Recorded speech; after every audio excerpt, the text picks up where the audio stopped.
The following program is sponsored by The Greek, Ely's Radio Shack dealer at 570 Altman in downtown Ely, and brought to you as a public service by Georgetown Media in Ely, Nevada. Ely Main Street presentation, March 5th, 2020. But we'll see by the end if you'll give me applause in what is presented. Can you hear me through this? Is it working? Oh yeah, okay. So how many of you are really familiar with the Main Street program? Yeah? Anybody ever been to a great downtown outside of Nevada that you really liked? Where was it? Windsor, Colorado. Windsor, Colorado. Missoula. Anybody else? Edmond, Washington. Edmond. What made them special? Why'd you like them? Cute, quaint stores, restaurants. Cute, quaint stores, restaurants. Full, vibrant, colorful, right? So our Main Street program has been around 40 years now. I started in this field in 1989 as a local Main Street executive director in Chippewa Falls, Wisconsin. Anybody know Chippewa Falls? Home of Line and Kugel beer. Anybody here Line and Kugel beer? Do a round of applause for that. Yeah, right. We're all waiting on summer shandy. It's probably out already, actually. Anyway, I started as a local executive director. After 7 years, we won a national award for being one of the top 5 revitalization programs in the country for what we had accomplished. In 7 years, we had over $450 million reinvested into our downtown. We had a net gain of 42 new businesses. We added somewhere just shy of 500 new jobs in our downtown. From there, I was asked to come out to New Hampshire and start the New Hampshire Main Street statewide program, where I brought 23 cities into the program. And then National came knocking and said, would you come and work for us? And so I've been at National for 13 years. And so that all adds up to a little over 30 years. I know I don't look that old, but in that time I've worked in small communities of 300 people. I'm going to actually show you one of those communities today, and cities as large as Portland, Oregon. So this program works all over. And how it works is that we address downtown revitalization in a really comprehensive way. We can't just do a new streetscape and then everything is fixed, right? Or you can't rehab, that fancy theater and then everything is fixed. We have to do a lot of different components to make downtown stronger. And it takes organization, which is where are we going to find the people and the money and the partnerships to get done all the great ideas that you have in your head. The next point is design. How does the district look, feel, function? Is it attractive? Will it be on somebody else's list that says, when you think of great downtowns, will Ely be on that list? But it's the public spaces, so the murals that you have, the public art that's out there, how you take care of your parks, just the streetscape banners, but even the buildings. So are they rehabilitated? Are they full? What's people's impression when they come and they visit and look at your downtown? The next point is promotion. How do we get more people here spending money supporting your businesses? And we do that through special events. We do that through business promotions like Small Business Saturday, wine walks, things like that. And then the last point in Main Street is the hardest one for communities to work on, which is when we have vacant buildings in downtown, what should go in them? What will survive and thrive in our community? What do you all want to buy in your community versus going someplace else that we could encourage an entrepreneur to open? It also deals with upper story housing. It could deal with transportation issues as well, and it also is working with small business owners to help them be more successful. So we want communities to work on all 4 of these areas equally, because that's how communities get to the point of these communities that you all mentioned. It's a long process. Chippewa Falls Main Street program this year turned 30 years old. They're not done. When several meetings that we had here, people said, oh, we used to have 5 pharmacies. We used to have more restaurants. We had Pennies. And that sounds like every other downtown, and will continue to change. And that's why Main Street organizations are so important to have in place, is to deal with that change that's coming. So either change is going to happen to you, or you're going to guide that change. And so I applaud everybody who has been working on the White Pine Main Street program. And so this visit is about helping Ely identify it's what we call transformation strategies. We don't want to just pick random projects. We want to sort of emphasize what we're known for or best at, right? And so we work with communities on identifying a community vision, and that's why we did that community survey before my visit here, so that you had the chance to tell us what you were thinking. And then we also have to look at market data. You know, and we'll get into the data, but sometimes what people ask for won't be supported in the community.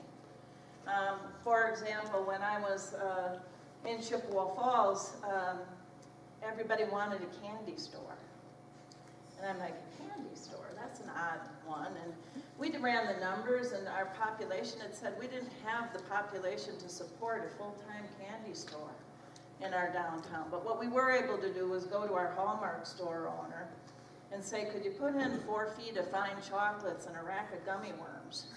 You know, so at least we had someplace to send people if they were looking for candy in our downtown.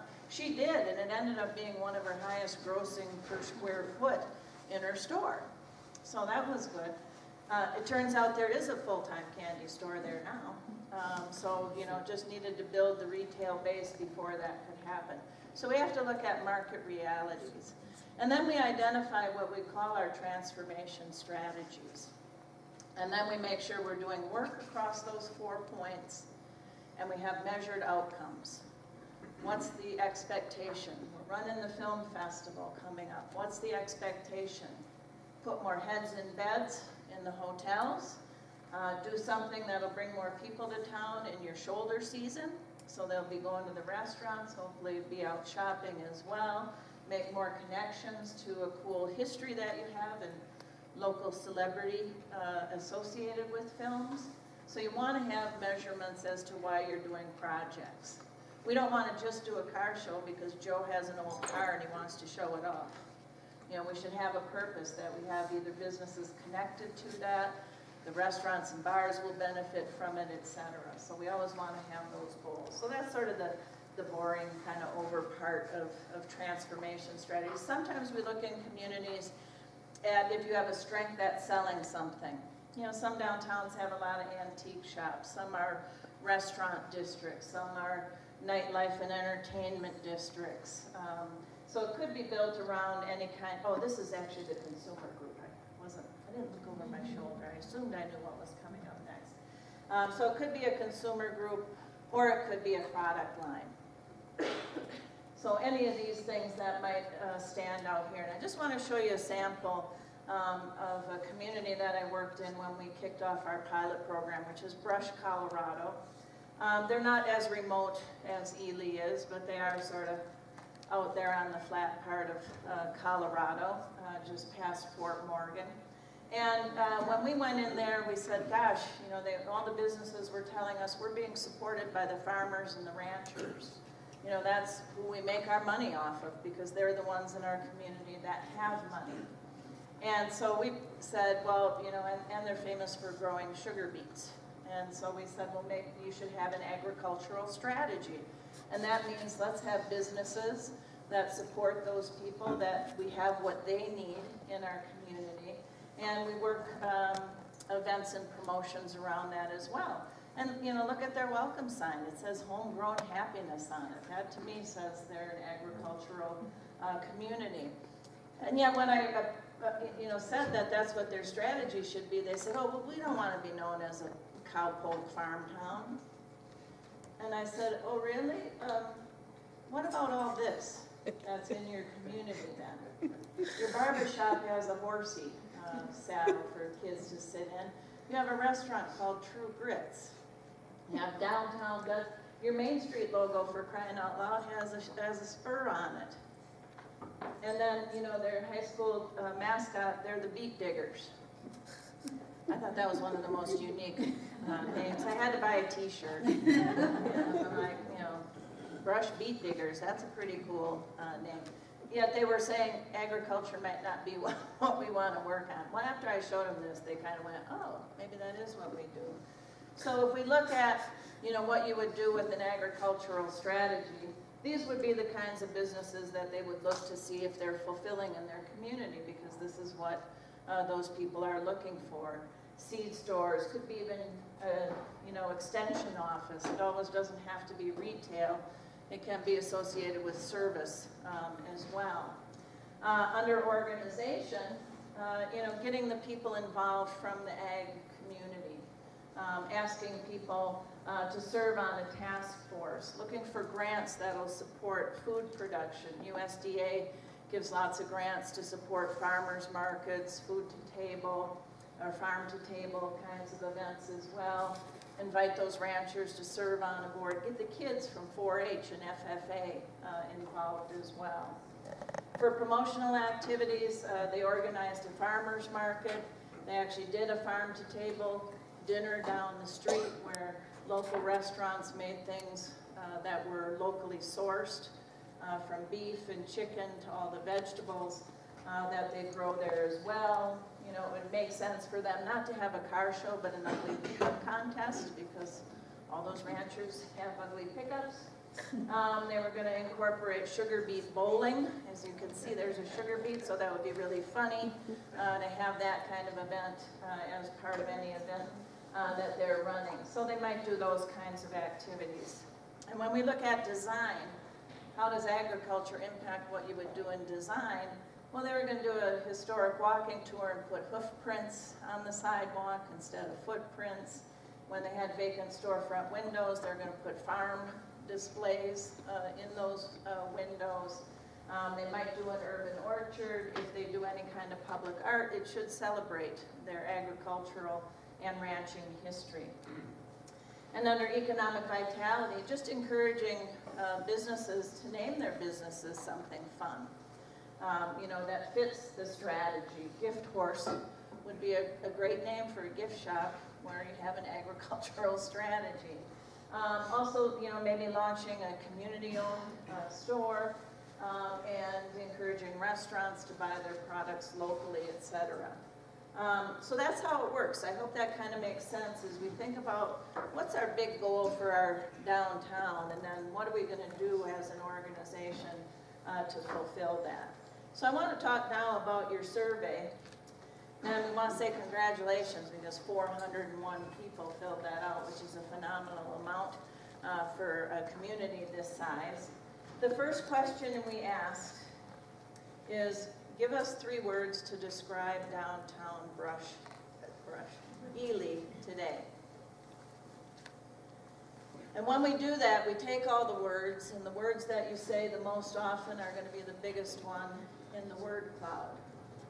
This is what you said about your downtown. So most of you use the word old to describe downtown.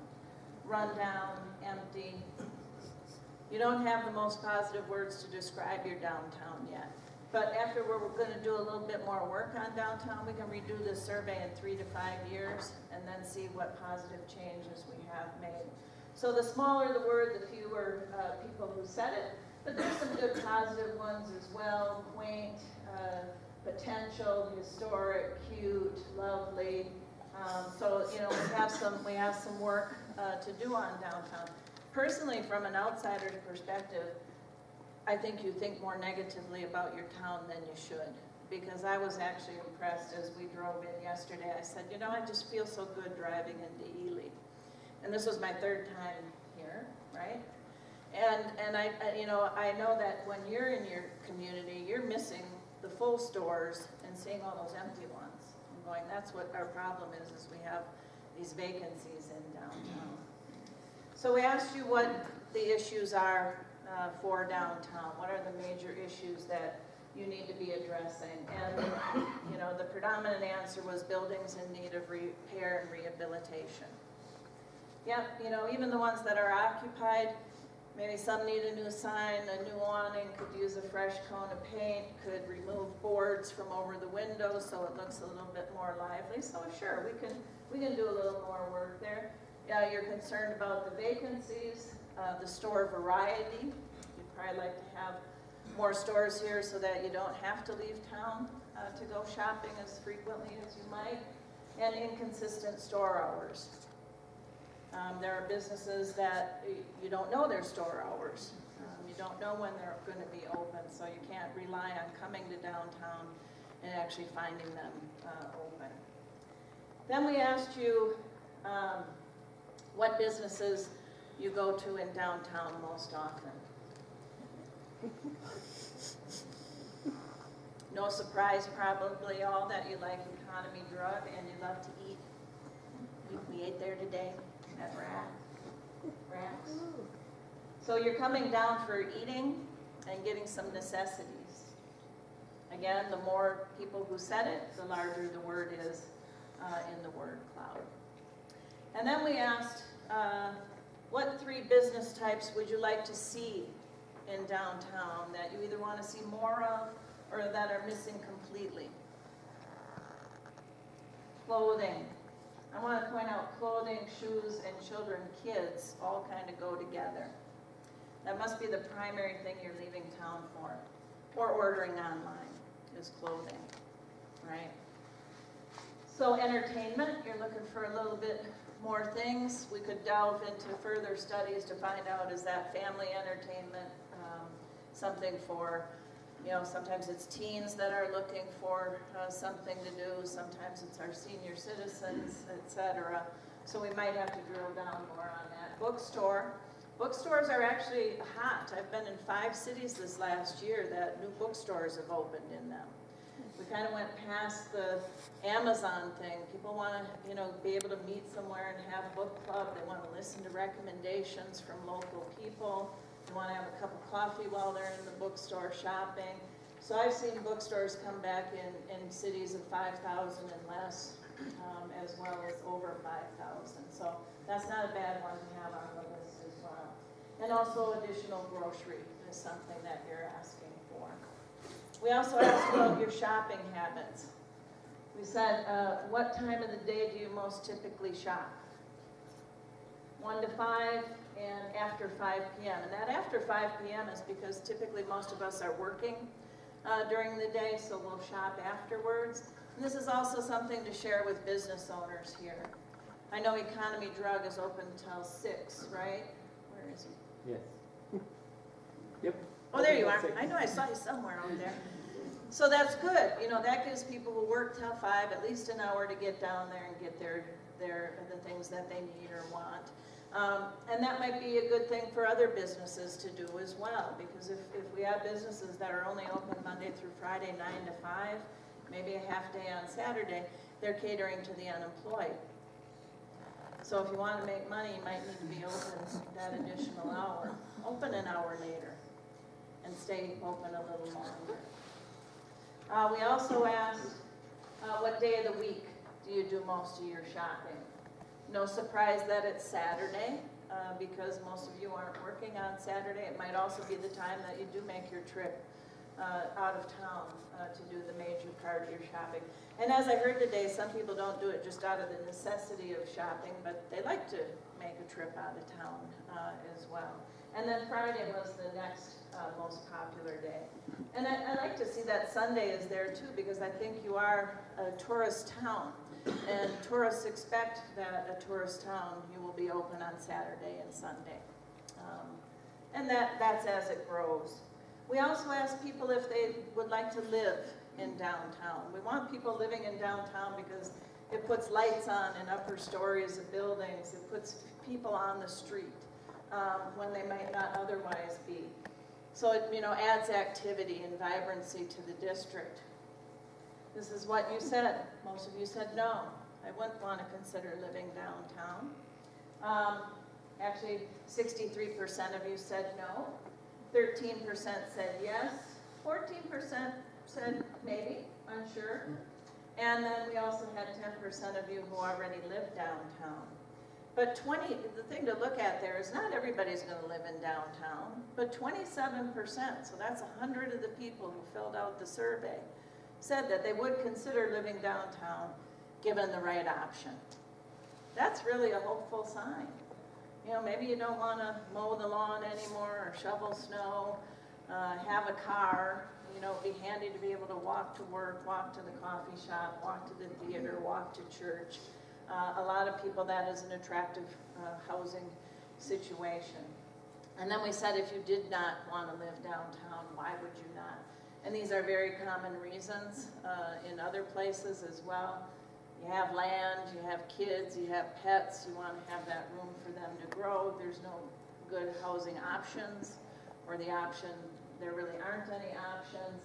And then some had mentioned that it's too run down and too many bars and brothels. So not necessarily a family conducive place to have raising a family, for instance. And then we asked people to write a sentence that's described downtown Ely of the future. I'm not going to read through all of these, but I love that we had some really positive-minded people who could think, you know, if everything aligned for us, if we found all the resources, and we had all the great ideas people would present to us, that we could get some of these things done. But we want a clean, well-lit space with adequate stores to meet the needs of the community. I mean, that's any community desires that. We want experiential offerings. People aren't just shopping. They want to come and pose by your murals. They want to, you know, listen to entertainment. They want to eat. They want to drink. They want to experience different things. A downtown that blends old with new architecture, etc. Building a bustling street, alive and vibrant with a healthy economic climate and successful businesses of all types. An indoor-outdoor living room for the community. Where locals like to gather and can also shop for daily needs and gifts, and a place to eat, drink, and be merry. These are all great sentences. Visually appealing, little shops, bigger shops, entertainment, something to bring life to Ely, a place that people want to frequent. And you all wrote an answer, so there's lots of great sentences that you gave us. Some of you didn't see such a rosy future, but I'm not sharing those sentences. I like the positive people who can see if we work hard, we can get to where we want downtown to be. As I said, we look at market information. For Ely, it was very unique. Typically in any community, we'll do a 5-mile distance radius from downtown, a 10-mile, and a 20-mile. But we realized doing those rings here probably wouldn't make a whole lot of difference. So we did 25, 50, and 75 miles, which still didn't make a whole lot of difference. But you know, we can look at different rings in the future as well. We pulled an awful lot of data for you, demographic data, sales data, etc. All of that's going to get dumped on Caroline so that you can use it and review it as you want. So we look at information from all of these things. Some of the census data is way outdated now, so we're going to encourage all of you to make sure you respond to the census. They don't have to come to your door. You can go online and do it. So make sure you do that because it's really important for how you get grants for the community. So that's my 2 cents on the census. But this is one of the sheets that we pulled. This is the 0 to 25 mile range. And it just sort of gives us an indication of the community. We often look at the age here. So your median age is 41.7. Nationally, it's 37.9. So that tells us you're a little bit older community. Either young people are leaving, maybe not coming back, or retirees are moving in here because it's a great place to live. You're well educated here. And the closer to Ely, actually that showed that you were better educated here as well. And then I just put this one in. So we only pick up another 1,100 people when we go out to that 25 to 50 mile range. But the income level jumps quite a bit here, and I believe that's because Eureka has a higher income level there. That tells us that might be a market area that we want to attract, that maybe we should be over there promoting the film festival in hopes that those people would come in here, spend the night, go to the restaurants, etc. So it helps us identify where some opportunities are for you. We also look at psychographic data. There are people out there that analyze all this information and make some assumptions about your lifestyle, how your attitudes, how you spend money, etc. And so you fall into several categories, but I usually look at the ones that are over 25%. And it's no surprise that yours is diners and miners. Imagine that. And we look at that, they give us about 4 pages of things that tell us a little bit about you. You hold strong religious beliefs. It says you're slow to adapt to technology. If it's not broken, don't fix it. Is that true? You budget your vacations. You typically vacation in the United States versus going abroad.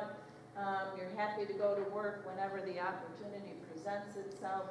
It also told us that you're cost-conscious people, that you might rather eat at fast food and less expensive places because you're budget conscious.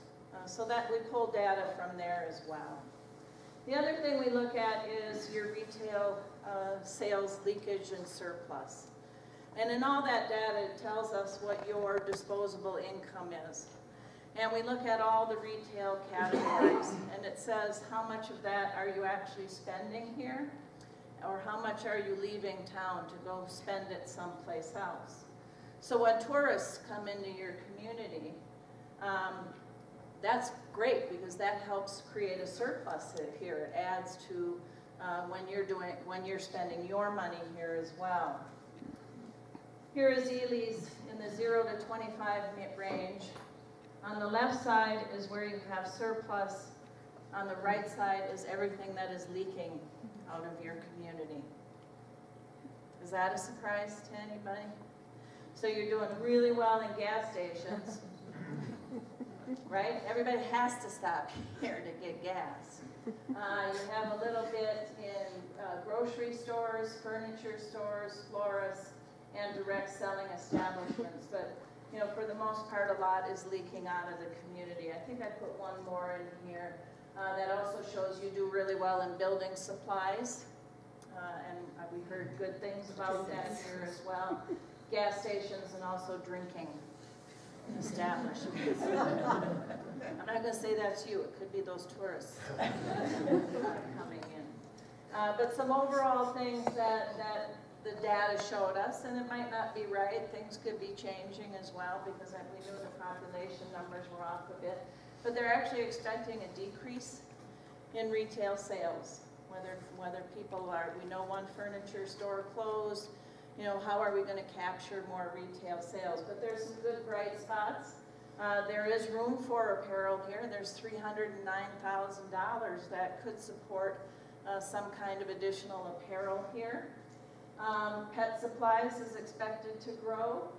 Sports, hobby, and recreation, a smaller increase. Grocery sales, there's room for $803,000 there. Restaurants, we're missing about $611,000 there. And home furnishings has a small room for improvement as well at 117. And yes? Are those numbers based on leakage? Yes, yes, and looking at your buying power here, yeah. And it doesn't take into account, again, tourist spending. It really is just based on who lives here. So when you have a vibrant tourist economy, that can really add to that. Jean? So what's included in home furnishing? You're going to ask me that when I don't have my notes. It would be furniture, things for the home, could be even, it might even include pool installation. Things like that. It's not like lumberyard. That's in a separate category. So it really is buying things for your home. And so here's just a summary. Market data suggests that your population is expected to decrease. Some of that is because you don't have the housing stock, right? And some of your homes are vacant, so it's going to be tough to grow your population without those options. Most of your population are blue-collar workers. Psychographics point to that you're conservative spenders, but you're into home gardens and the outdoors for areas of priority spending. I think that's why a lot of you live here, is hunting, fishing, hiking, etc. Retail demand overall is going to grow relatively small. Well, it actually was an increase of 5.4%, not decrease. However, capture rates should be higher given the lack of competition, so we can get people to understand how important it is to buy local. That will really help.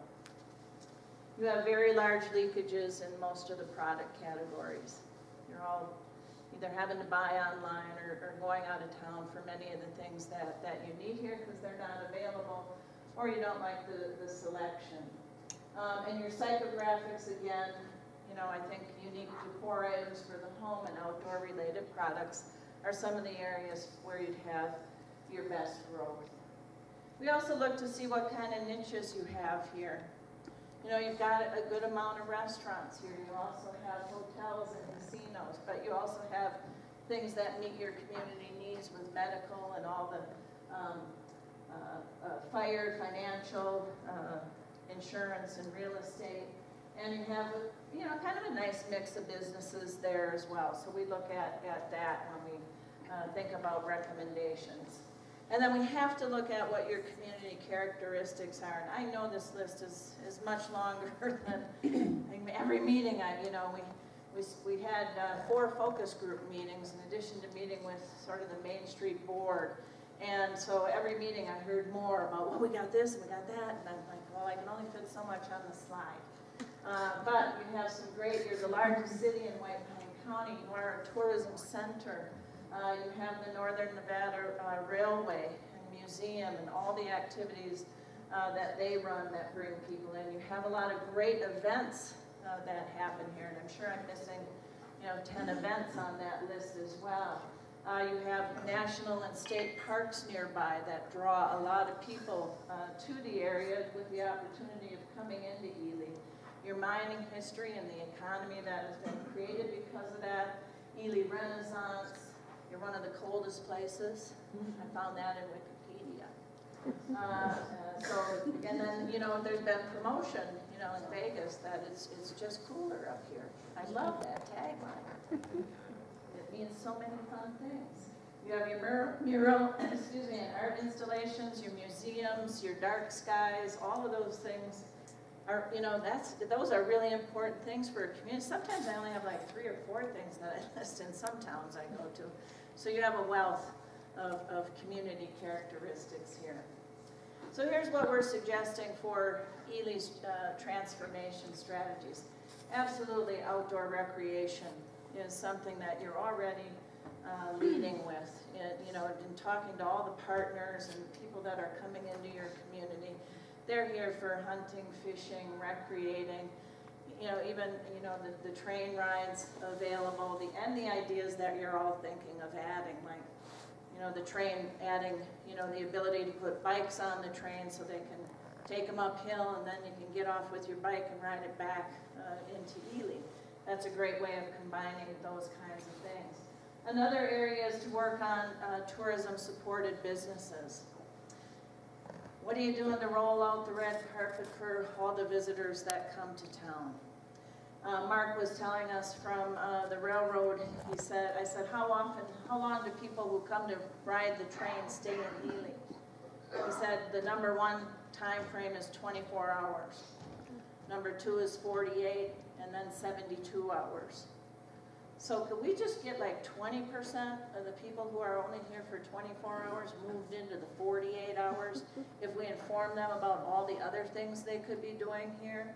Going on a mural walk, going on a hike somewhere, visiting our unique businesses. So those are some of the strategies. It's little by little changes that we attract people to staying more. And I think he said the average, for every day they stay, they spend at least $113.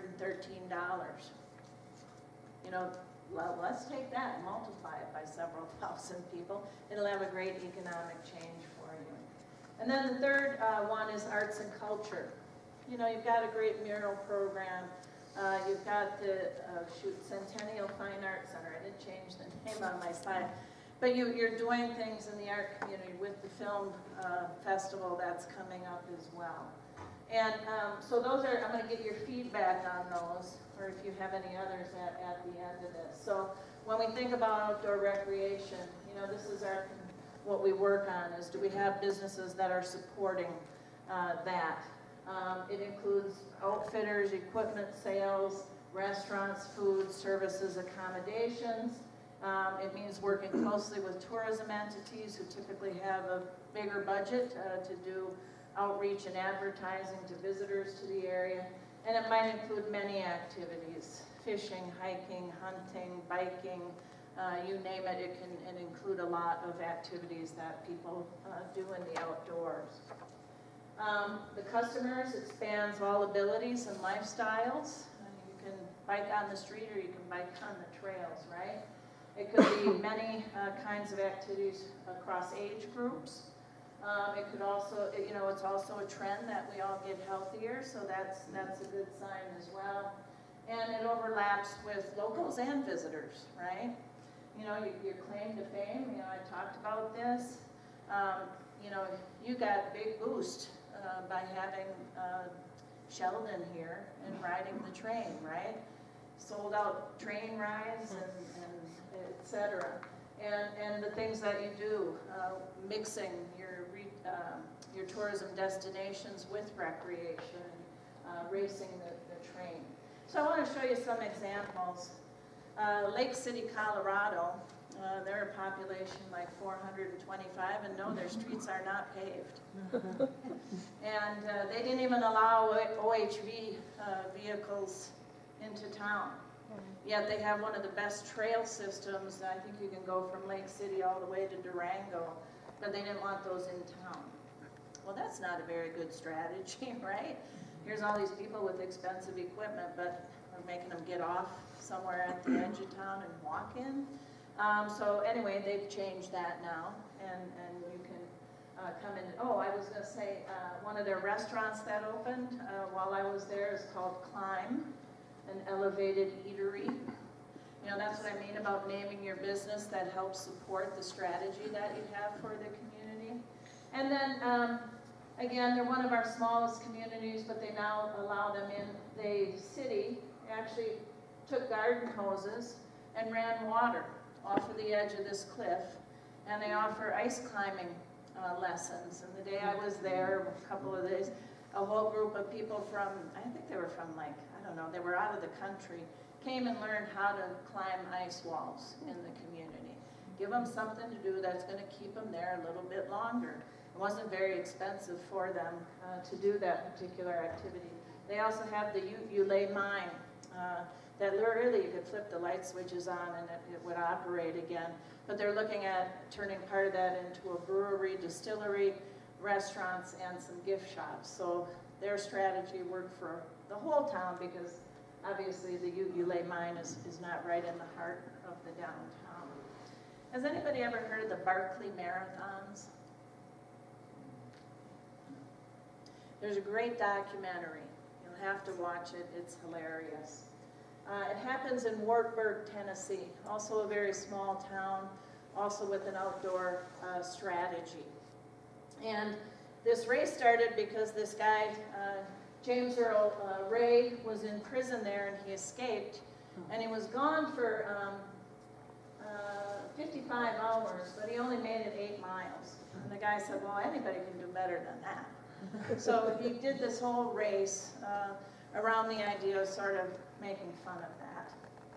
And so he lights a cigarette to start the race. Only a certain amount of people are allowed in. You have to write a letter why you should be allowed. Costs $1.60. If he needs tube socks or a white shirt, that's also included in your entry fee. So it kind of put Wartburg on the map. They have to, it's sort of orienteering. You know, they have to go through creeks. They have to you know, go through some terrible things, but he puts books out there and they're assigned a number, so they have to tear out page 132 to prove that they made it to the points that he has out on the trail. There's the documentary, but it's all fun, but it brings These people are supported by teams because they're completely exhausted. They run just about nonstop through there. So the town ended up branding themselves around that. So Wartburg is, they claim it's Base Camp Wartburg, and it says the resupply point for your adventure. I think you could just steal that and use it here too. And what they did was they said, well, what are all those people who are coming here for that race and for our other outdoor recreation coming for? So they could link them to the businesses that will support that. You know, whether they need Wi-Fi or they need a pharmacy, they'll be able to find out where to go to get that. They encourage people to write stories about their experiences so that they could share it with everybody across the world as to, you know, the great time everybody had while they were in Wartburg. Part of the race took you through the Brushy Mountain State Prison where James Earl Ray was held. It's closed now, but they do tours, and it's been turned into a brewery and distillery. And it's going nuts with business. It's a very big, popular place to be. So that's how they've leveraged that one odd thing that put Wartburg on the map, was the Barkley Marathons. Now for Ely and your outdoor recreation. If we were thinking about sample design activities, again, that's what's happening in the physical realm. What we heard in the focus groups today was nobody turns to come into downtown. They're all just staying out on that bypass and nobody knows we're here. You know, we heard people say, I talked to somebody, they didn't even know we had a downtown. You do have some signs out there. Apparently they're not paying any attention to them. But in design, you might, and I know there other wayfinding signs are being worked on, and you've probably seen the new signs with the logo on it. You might add additional bike racks to the district, install interactive art in the district as well, and maybe a gateway sign. So I put some examples in here of what some other communities have done. I know we're thinking about wayfinding sign at that corner, but I would love to see a big archway right at the corner here. Something like this. This is Conway, Arkansas. This is actually Brentwood, California. They're only going across 2 lanes, but these guys are going across over 4 lanes. But if you're coming then and you're driving and you see this big archway and it says, you know, historic downtown Ely, that's going to tell people 365 days a year there's something very special if you turn left here, right? I mentioned the bike racks. Sports World has some cool bike racks out in front. Why can't we put more of those in place throughout the district? If we want to encourage people who are using your trails to come in, and we have trailheads available within the city, let's get them into the downtown. Again, having information at those trailheads to get them into the downtown, letting them know how far it is, etc. And I know you're working on a 4D model for a mural. I just shared this example with the board yesterday. Maryville, Kansas also is a Pony Express. They actually still have the Pony Express station there. But this mural, when you walk past it, the horse runs with you. This is the coolest thing. Everybody stops to get their picture taken by the mural, but of course you can't see the horse moving. But they also have a bronze of one of the Pony Express riders. So that's their history. That's what they build on. Under organization, we might create an ambassador program. We need people to speak positively about the community, and if they are stopping out at the sort of chain businesses out on the bypass, hopefully they're informed about what you have available in downtown too, to say, hey, while you're here, why don't you go check out the cool murals that we have in downtown. That would be one way to get them there. Host a recreational activity, like some kind of run in the downtown.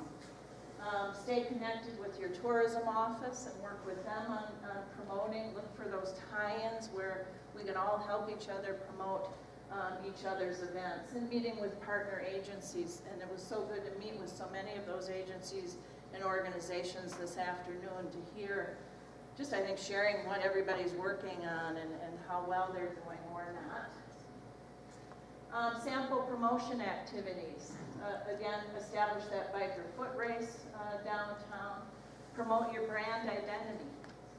Love the billboard. You know, maybe we can sell some merchandise around that as well. Having those marketing pieces, that we have pieces, I didn't put it in here because I had a very short time to throw this all together today. Some of it was together, but I had to add some more ideas. But some of these things, I've had communities that just take the restaurants that are in downtown and we just do a rack card with our independently owned businesses, and those are available in all the 700 and some lodging establishments you have here. First thing I do when I check into hotels is say, can you recommend an independently owned place for me to eat? And if they say Applebee's, who do they get it? I'm like, that's not locally owned. I said, that's not a local business. I'm looking for a local business. So I pressed them on learning about their community. And I'm going to show you a couple examples on the hotel key cards and selling the branded merchandise. This is Bell Buckle, Tennessee. I think this is the smallest community that I have worked in, and I just wanted to show you as an example. They're sort of the epitome of fried green tomatoes. It's a one-sided wooden and brick structured little town with a railroad track and a caboose sitting on it. But it's a friendly town, and they go all out for the tourists that come there because they're so small. Their big festival is the Moon Pie Fest, RC and Moon Pie Festival. And when you walk into the antique store, the first thing he does is hand you a bottle of RC. What's that going to do? You're not going to walk out the door with that because he wants his bottle back, number one. You're going to spend about 15 to 20 minutes in his store now looking at all the merchandise while you drink. So they incorporate that RC Moon Pie Festival and everything that they do there. Little Granny makes pies every day. Their murals, again, reflect that history. And their coffee shop plays Andy Griffith nonstop. So maybe our coffee shops here have to play the Big Bang Theory where he's on the train to just reiterate to people how important and famous your town is. So that's something you can do.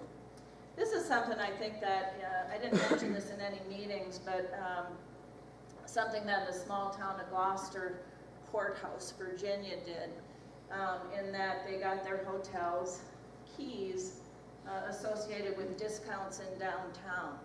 So when you check into a hotel, you get this card that says each shop on Main Street, and if you scan this QR code, it'll tell you what discounts are available.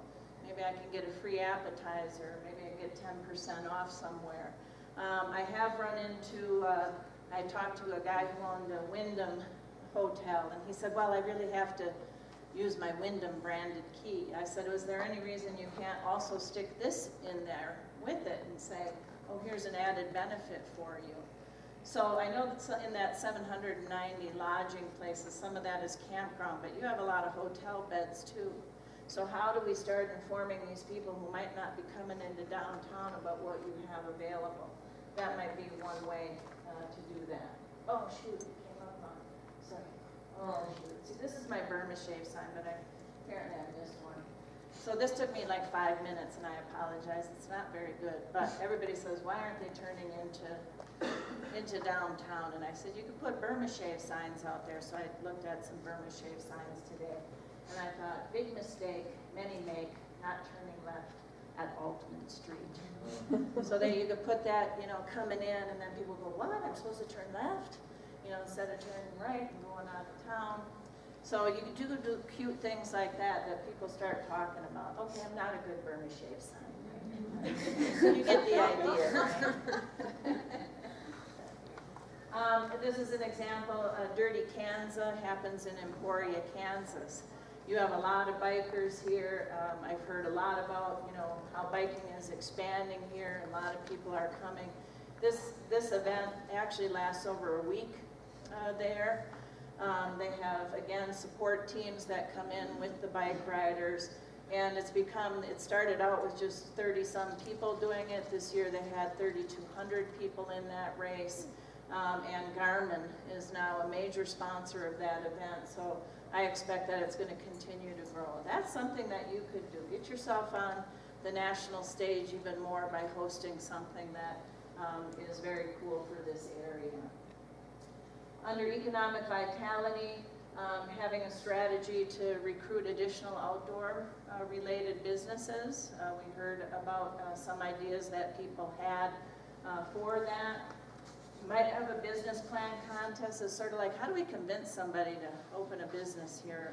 In my community, we had a lot of vacancies, and we got our banks to pool together $25,000, and we offered that up for the best business plan written. They had a year to open in our downtown. The first year, we named a winner, but 3 other businesses had done their homework so well, they were able to get traditional financing, so we had a net gain of 4 new businesses off of that.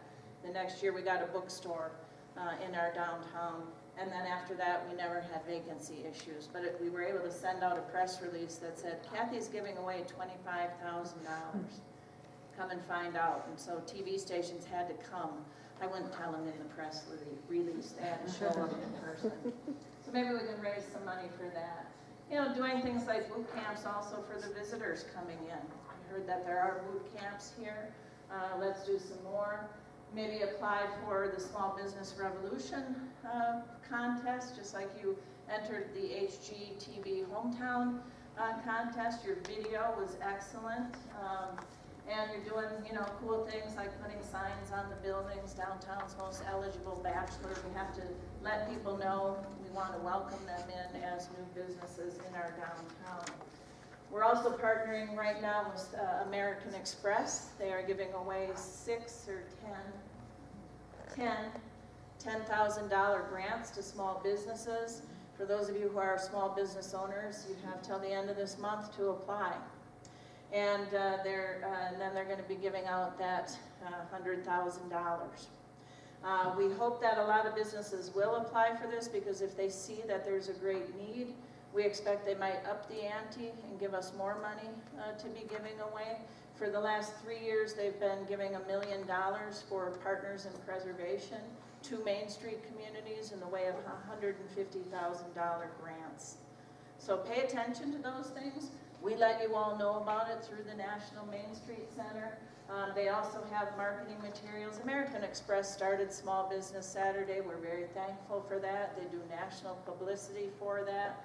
But now they also promote Shop Small year-round, and businesses can go on and get all their marketing materials and graphics, and now they're doing something with Dine Small, Dine Local, and you can go on and have access to all of that material as well, so take advantage of that. As I mentioned, you might think about applying for a Small Business Revolution. This prize package is $500,000. Those are the cities that have gotten it before. 5 have been awarded that. 3 of them have been Main Street communities. American Express doesn't always pick Main Street communities, but most of the time they do. What they do is they come in and they do things like facade rehabilitations, but they'll also choose 6 businesses to work with very closely on assessing how your business works, whether you need interior rehabilitation, marketing assistance, redoing your stores, looking at your menus, etc. So those are all things that you can take advantage of.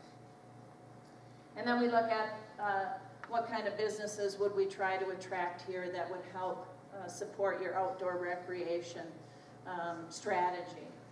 I asked if anybody throws axes here. What was that answer I got today that was so funny? He tries to avoid it. Oh, he tries to avoid it. Yeah, that's what he said. When I said that we had axe throwing here, somebody had suggested in our afternoon meeting we should have a telescope store. You know, if everybody's coming here to look at your dark skies, is that something could be supported here as well, or be added to somebody's product line that already exists here.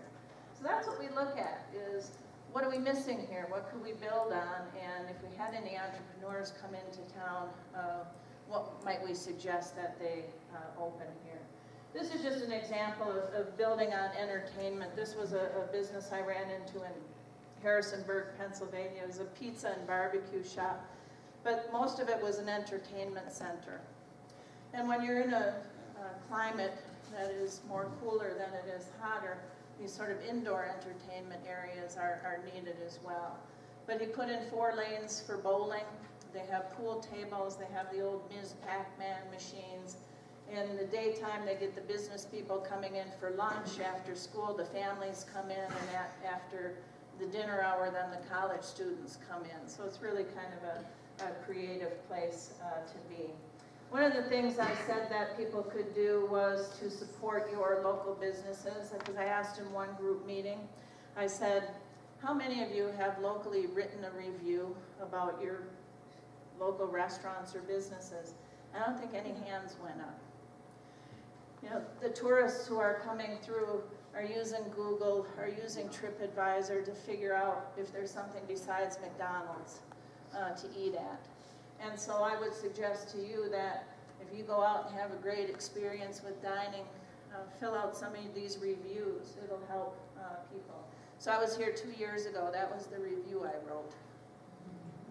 I said, I enjoyed lunch, except you don't have cheese curds anymore. Did you have cheese curds? So I went back, I'm like, I didn't know I titled it that. Because I'm from Wisconsin. I should have cheese curds. I enjoyed lunch, the special, especially Slider, barbecue pulled pork, and a salad, but I really enjoyed the deep fried cheese curds. Being from Wisconsin, I give them 2 thumbs up. They kept our soft drinks filled, and the service was quick. Outdoor seating available in good weather. I usually also add an item on there that says, it's in a great historic downtown. Spend some time wandering around. Can you tell I work for the National Newspaper? Because I think, you know, there's only a certain period of a tourist season here. You all have to support your local businesses, you know, or they're going to go away. You have to make a decision. Are you going to get everything when you go out of town? Or are you occasionally going to make an attempt to buy local and go down and explore what's available here? So here's an example from one of my small towns in New Hampshire, Colebrook. It sits up on the Canadian border. It's a little town of about 2,500 people. And like you lost your Shopko, they lost their Ames.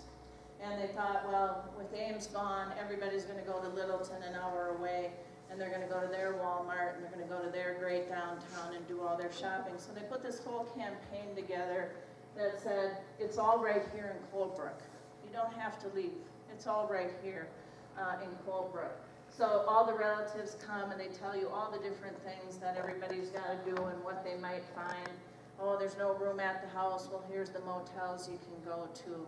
Or you need to, you have an empty gas tank or your car's broken. Here are all the places you can go. Junior needs to do his term paper. Here's where you can go get it copied, buy more ink, etc. So they did a whole series of these ads through the Christmas season. This was the final one. Christmas shopping's ahead and Ames has closed. Don't panic. Shop Colebrook. You name it, we've got it. It's all right here in Colebrook. And that's when people found out, hey, the Radio Shack sold iPods. This is how long ago it happened. And their business and most of the other retailers in downtown jumped 30% that Christmas season. And it might not have had they not been sort of vocal about a Shop Local campaign. The other strategies I just wanted, and some other issues I wanted to touch on, is arts and culture. It's so evident here. That is another strategy to build on. I didn't go into as much detail, but you know, you've got fantastic murals and public art out there. Buy your tickets for the film festival, right? And get to that because that's really cool. The Centennial Fine Arts Center is being worked on, being rehabilitated as well. And, you know, just thinking about, you know, recruiting a music store that might sell instruments, give lessons, things like that. So how will we continue to build on that art strategy that would, you know, celebrate your history and your being as well. And the issue we heard the most about was housing. Well, we're not going to get new businesses in here because there's no place for them to live. And we don't have enough workers and we can't get them in here because there's no place to live. Yet we know that there's a lot of vacant houses and there's a lot of vacant spaces in places. So, and I'm not picking on anybody who might own these buildings. I just looked at them and I said, well, this one that we drove past many times on our way to the depot even says furnished apartments. That's a wonderful building that has windows on all sides, so that really could accommodate housing, and apparently there was housing up there before, is how do we incentivize people to rehabilitate some of those spaces, and how do we do that? Up in Montana, the state established a $1 million fund to help with fire suppression, so that if we're looking at housing, that's not an impediment when we go into the upper stories. So I would challenge you all, if you're a property owner and have vacant space in your upper stories, to look at that. Is there potential for redeveloping that space in the downtown? We did talk about, Main Street's always about providing incentives. There are ways to provide disincentives as well. If people are just sitting on empty property and it's detrimental to your community, and it is, and we understand people's property rights, but if somebody's trying to run a successful business and there's an empty, dilapidated, falling-in building on either side, their business is hurting, and so it's detrimental to the community. One of our national speakers a couple years ago at our conference sort of led his presentation by saying we have to quit allowing absentee property owners from holding our downtowns hostage. And so sometimes we'll have to get a little bit more creative in how we can get people to let go of buildings so that people who want to make that investment in downtown can happen. Again, we want you to do it with incentives first. You know, do we have facade grant money? Can we, you know, we heard about incentive programs that are available to help people.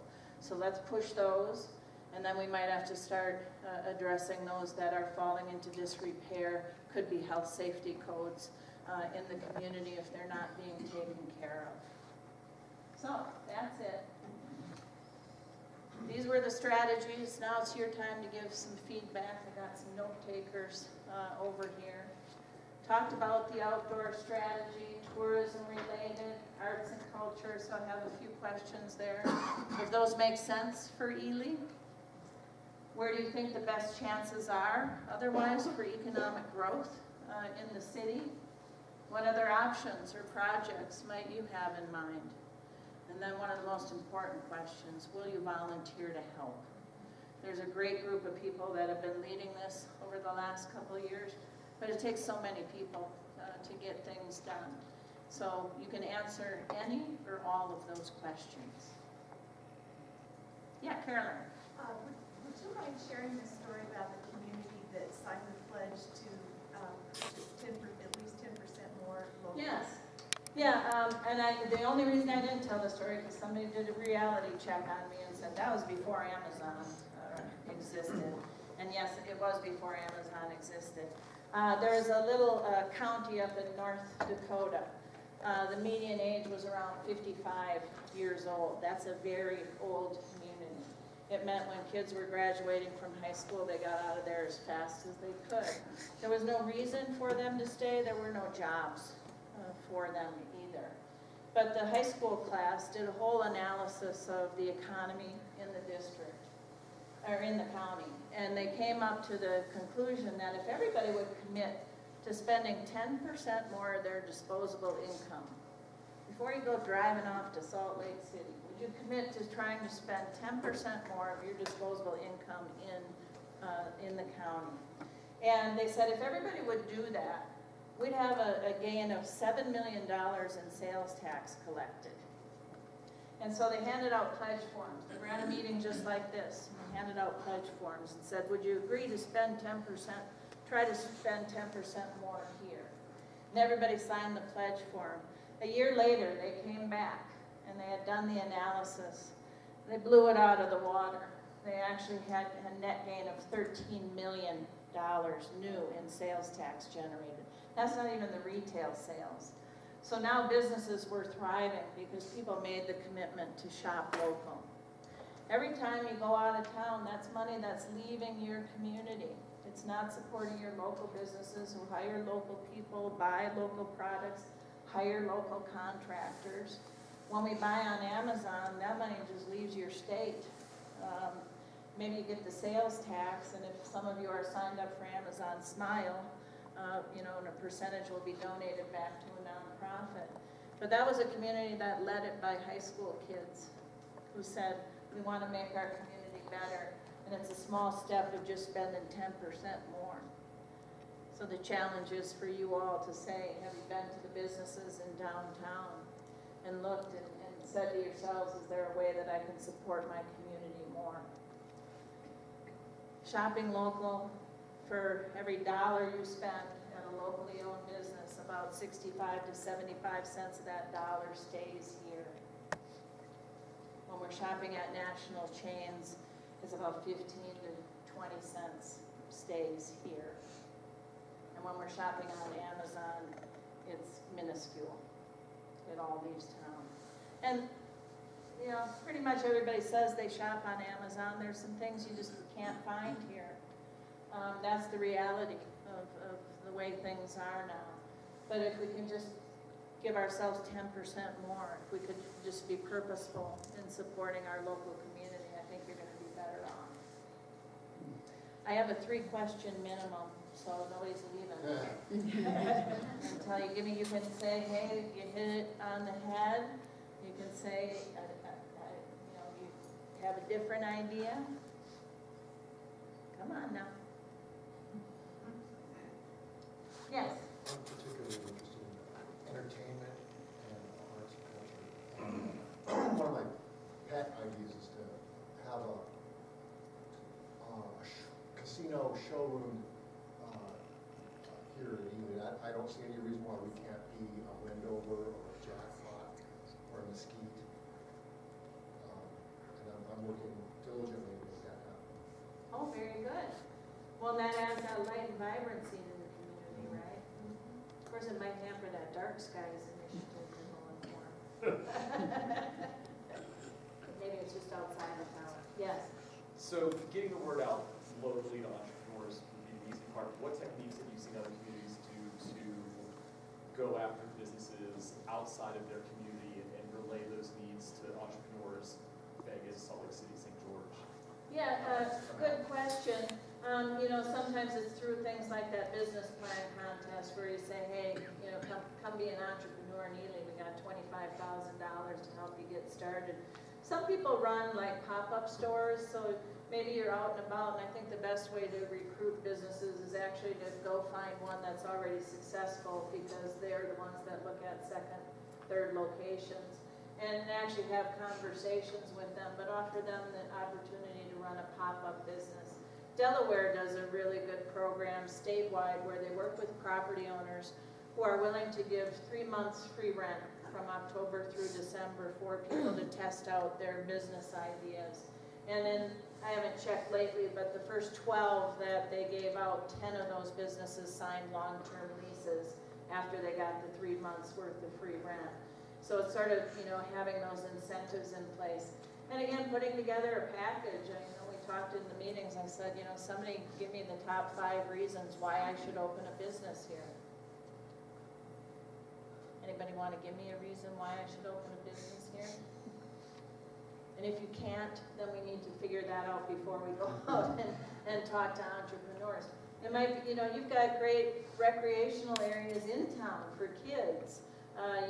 You have a lot of commitment by your community. You've got arts. You've got things that are growing. You have to come up with. Maybe it's that spaces are affordable here. Maybe you fit our business mix perfectly. Maybe you will sell the quality of life and tell them why you all live here.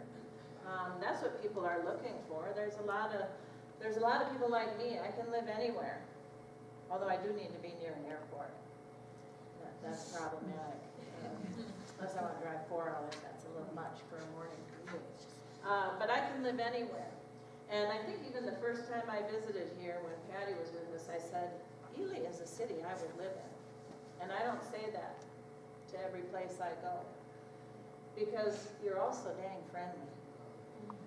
You know, I really, you know, every group meeting, you were all leaning into the table. Nobody sort of sat back and said, well, I'm not sure I want to be a part of this. I came because Caroline asked me. But everybody was engaged, and everybody sounded like they were supporting the activities that everybody else was working on. Nobody said to me, I don't know why they put that billboard up that said, you know, we're not elevated, we're elevated. Nobody said, what a crazy idea. They own it. I thought it's a cool billboard. It is a cool billboard. So you're supportive of people. And you don't get to be critical unless you're involved. And I find that a lot of you are involved. We need to get more people involved.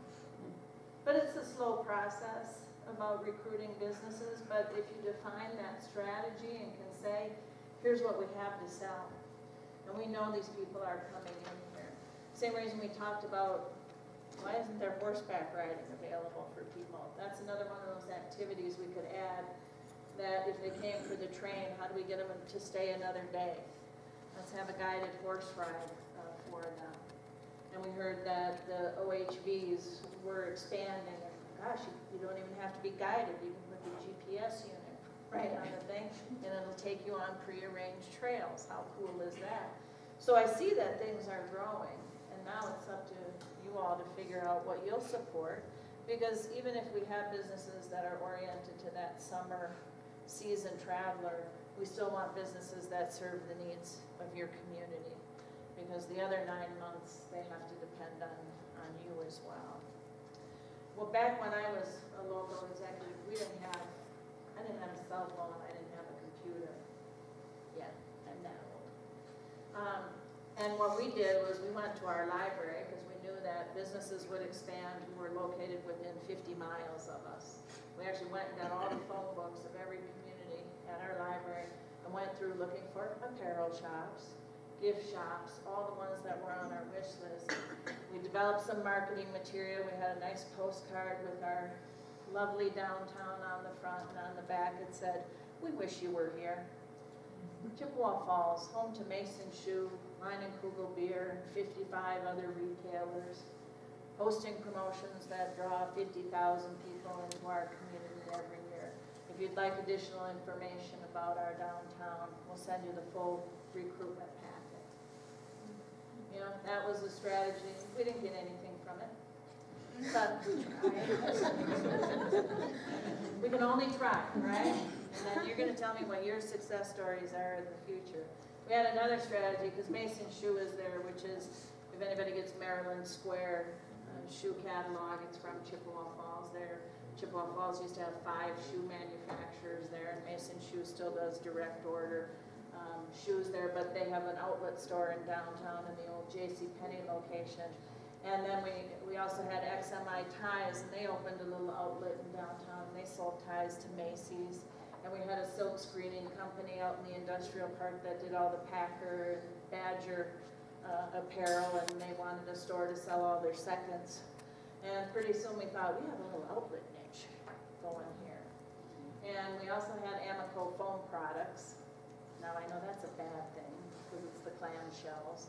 But we recycled it all in Chippewa Falls and made picnic benches and whatnot out of it. They opened a little shop in downtown to have an outlet store. And then we said, we should have Land's End here. You know, they're down in Dodgeville, Wisconsin, which is even smaller. We had a space right next to Mason Shoe that we thought Land's End should be right next to Mason Shoe. They would never answer our calls. So we came up with a strategy and said, we're going to encourage everybody in Chippewa to order something from Land's End on the same day. So that somebody in their office is going to go, holy heck, look at all these orders coming in from Chippewa Falls. And then our next step was we were all going to put on our Land's End gear and drive down to Dodgeville on a bus with signs that said, we want you in Chippewa Falls. And then we found out that for them to open an outlet store, they finally did respond.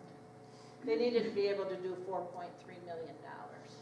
And we did not have that in our market. And so we did not pursue Land's End. But we got so excited about how we were going to tackle these things. And sometimes it's about finding just the entrepreneur and bringing them in and letting them learn from the people who are already successful people here. We heard a stationery store, somewhere to get copies, you know, all of those kind of, I saw a little shop. It made me think of this shop in downtown Juneau, Alaska, called Kindred Spirit. It was a gift shop. It was called Kindred Post. It was a gift shop, but in the back, was a little post office kind of thing. So everybody coming in on the cruise ships and whatnot could buy their stuff and then ship it home. And I thought, well, is that ever a clever idea? So American Express told me I did my most small business shopping in Juneau, Alaska. And I shipped home a big box because I was there right before Christmas. And it was so handy. I went in, they had everything I needed. So if you're encouraging bikers, and even some mentioned motorcycles, we should be catering or promoting more to motorcyclists who love driving your windy roads as well. They can't carry a lot of stuff, so is there some quick, easy, convenient way for people to ship all their stuff home so that, hey, you don't have to worry about getting it on your bike? Let's do that. Okay. No, just tell me that it's not. Oh, yes. Oh, I wasn't sure if you'd be interested in some thoughts from an outsider. Absolutely. I'm coming up on hour 72. So, Away? no, I'm being in town. Oh, being in town. Yeah, so I may That's good. Well, we're have to get up and run out. all right. You can stay longer, not the average.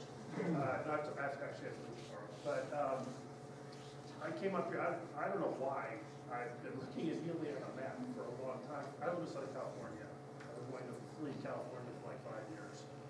And one of the things holding me there is I have an autistic son who everything's in place for him, and it's good. So I came up here and I was curious if there were any resources for that. And I was Okay. curious about Wi-Fi. Now, because I work remotely with a lot of clients. I do have an issue with travel, so that's something that not blah, blah, blah. But I met with the people who have the special needs program, and I came away thinking, wow, that problem's solved. This is a really neat asset that this community has. That's good to know. So that's another plus. And to echo what you said about friendliness, I mean, I haven't met a not nice person yet, and I have been obeying the speed limit stuff too, so maybe I missed out on an opportunity.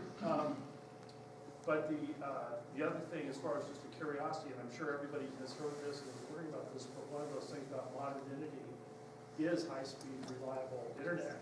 And I'm curious if that's something that It's being worked on. Anybody locally? I mean, it's being worked on, but is it even, like, okay, so I'm prejudiced by full disclosure. I spent 25 years as a commercial real estate broker. Okay. But I was in metropolitan Los Angeles, and everything you took for granted, was easily there. And so now suddenly you go, okay, here's 3,000 to 4,000 person community. What can be fixed and what can't be fixed? And so I'm curious, like, does the town want to be a 30,000 person town in 10 years? Does the town want? Are you coming up so you can talk about that? I can't answer the last question. I think that's where we have community involvement, where we want to go with the community. But I do want to give a shout out to WestNet. They have 4 representatives here. If you could stand up, please. And this company is investing in White Pine County in a major way, and they're bringing fiber in. So we have a huge broadband action team, and great shout out to our state of Nevada, the Office of Science, Innovation, and Technology, JoJo Myers Campos. They're getting, through the E-rate program, fiber at all of our schools, and it's being pushed out simply because of the investment in WestNet. So stay tuned on that. I think I could speak for everyone. We all want more robust broadband, but it's coming. So a lot of these projects are being worked on. It's just not an overnight process, but we're certainly doing those things. No matter how large or small your community is, you have to have adequate broadband. Oh, it's like a minimum requirement. It certainly is. It really is. No matter where you work or live, that's where it is. So, and I didn't hear your other question. No, I think it was just, is the move of the town one, like, the analog I came up with so I've been here 3 days, and I was like, okay, where have I been that feels vaguely, I mean, first of all, the Mammoth Bishop area feels similar climatically and all that. Then I started thinking about Prescott, Arizona, and that, the Prescott Valley area is like 80,000 people. And that still feels, well, to a person from Southern California, that still feels remote. But there's a critical mass there that, they can have their own Walmart. They can, okay, so that would be a way to distill it. Does Healy want to be big enough to have its own Walmart someday? So I think conversation. And the Main Street group is working on the different issues of the Main Street, especially our downtown area we've specified. But we are named White Pine Main Street because we really encompass all the areas and we want to push out all of these initiatives so that we have a great quality of life here for our residents. And that's a big lift for working on the things like we have the help with the fiber, but we are really working on housing and cleaning up the buildings downtown and filling them. One of our first activities as the Main Street group is we had a mixer on Main Street. And it was the building that it's most eligible building, and now it is being rented. And so targeting what we want to get done and really focusing on that and getting it filled up. And since we've been in business as far as the Main Street, there's probably about 4 more businesses that have been either relocated or started downtown, and that's what we're trying to do as a critical mass. A downtown really defines a community, and especially in a smaller community. So that's our focus on this. And we meet almost every Tuesday, and we welcome everyone's participation. We do have one rule, is that we're positive. We're not problem identifiers. We've pretty much gotten them all identified, but we're problem solvers. And so it's not a time to have somebody come in and grandstand and somebody to come in and say, I've got a solution and I'm willing to work on it. One of the things with the state GoEd is they actually have a grant fund every year. They had $100,000 last year. There were 10 programs, and our program received 30,000 of it. And so we really appreciate that, and the grants are due again at the end of the month, and we have 4 proposals we're going to be proposing for them. So, it's a great community conversation, but I cannot speak for everybody what they want for growth. Just looking around at this, I'm not sure this is a Walmart community. It's certainly not at our size, or they would already be here. Oh, and I was just using that as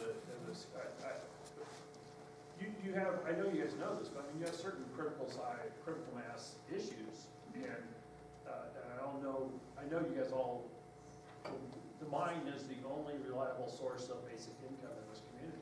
Not really. We have a maximum security prison that's been here for many years. I always try to forget about the prison. Yes, and we also have a very vibrant tourism. So we do have a lot of diversification. You may not see it, and there are certainly more mines than one large one. So we do pretty well in those. It's just sometimes we don't see those pockets. Well, that's just from an outsider's perspective of questioning, like, okay, if that one shuts down, does everything go? I'm looking at selling, and I feel like I should shut up probably, but there's a curiosity about. There is something incredibly attractive about this community, and truly, just like you said, like driving in here, there is something about the feel of this place. I can't put my finger on it, but it has a wonderful feel and a very friendly community. And so then as someone who's thinking, well, I'm going to leave Southern California, sell my house, and that's not a small move. And so you sit there, okay, what does this community want? And I'm not looking for a place that wants to have a Walmart. That's not what I'm dealing.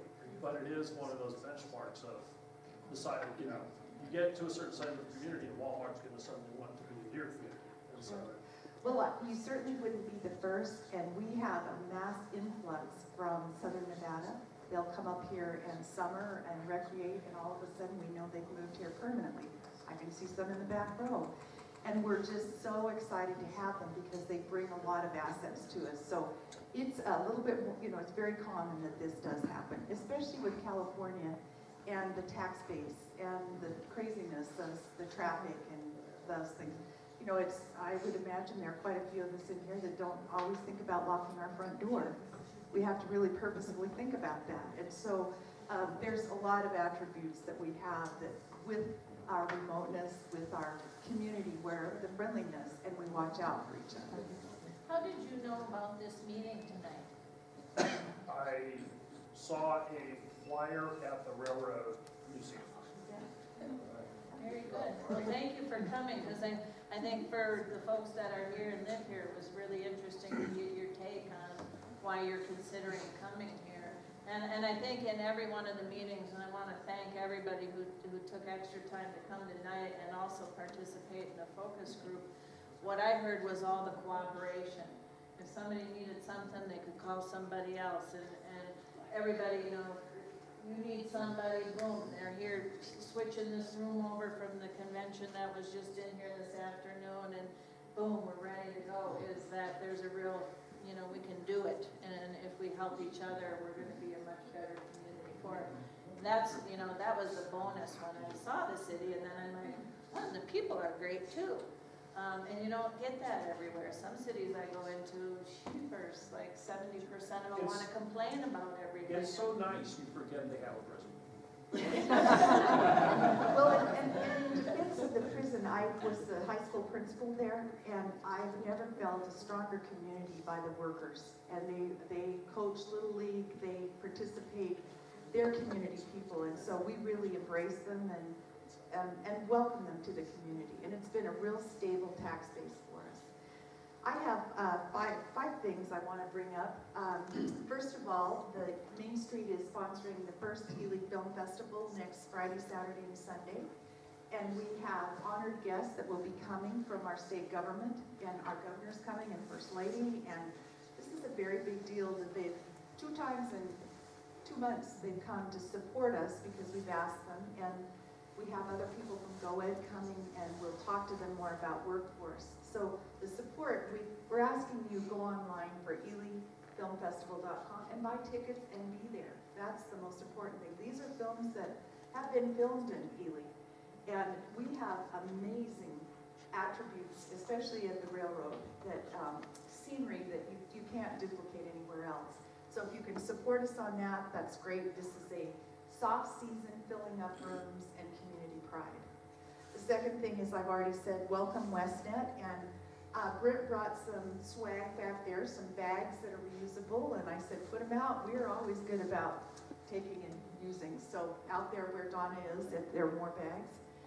And then I just want to thank Kyle and his staff. With the team put out the print collateral, and I've enjoyed watching you look through everything and study it. We're all ambassadors as far as our assets, so please take these things. And of course, you might guess if you're on the Main Street Committee, we're asking you to stay to pick up because the next group's coming in. And a special welcome to Colin Robertson, if you'll stand. And a round of applause because this is a great person. So I'll explain who he is. The governor just named him 40 days ago as the new director of Nevada Outdoor Recreation, and he's spending his time in Ely right away, and he's going to be a tremendous asset for us because, again, that's where we're going, is outdoor recreation. And we get such great support from the state of Nevada. Thank you, Colin, for coming. We want to see you more, and you could get a house here. Lastly, I just want to thank Kathy LaFont and the team from GoEd. Kathy has led 4 focus groups today, a total of 40 people, and no one was at a shortage for words. I can tell you that in input, and it was all positive. But she had to wrangle with 4 different groups, and then she was with the Main Street group yesterday, and she has energy unbound. So thank you. Thank you very much. And then lastly, the Main Street group is probably expecting this, that please stay. We want a picture with Kathy, but also to clean up. So anything else, Kathy? I'm good. Okay. Oh, I will be sending a report within 6 weeks that'll have even more details in it. It'll have more of the market data as well. And so that will all be coming with some more ideas for you too. And the Main Street is a great resource that I contact frequently and say, you know, do you have a contact for this? Or what would you suggest we do about that? So it's a great resource. And we do have some more sandwiches and a lot of cookies, so please help us out. So thank you very much.